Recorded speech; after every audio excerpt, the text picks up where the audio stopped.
ako kay Alden, vocal naman ako. Kahit sino naman yung magtanong sa akin. Sasagutin ko naman ang direction. Ayun ako sa kanya. Pero hindi siya nanligaw. Walang demand. Oh my God. Oh, yung mga phone nila na record. Alam din niya.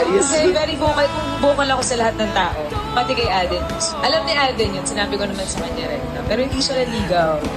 Friends lang. Pero kung manliligaw siya sa inyo, Noon? Oo naman. Kasi in love ako sa kanya. In love ako talaga. At alam niyo lahat yan, mga dapper. Kaya ako doon At tinanong ko siya doon eh. Kasi ang forward ko naman na tao. So tinanong ko siya rin. Ano ba? Sabi naman sa akin, ano bang nararamdaman mo for me? tinanong mo, Oo. saan? Sa rooftop somewhere. Alam mo.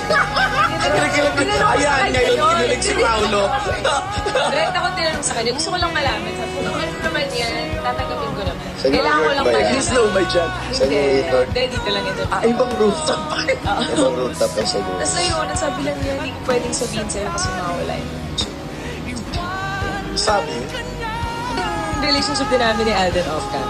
Pero may closure naman kami dalawa. Pag-usapan namin lahat. Pero roller coaster. Mas exciting. episode exciting. ng podcast.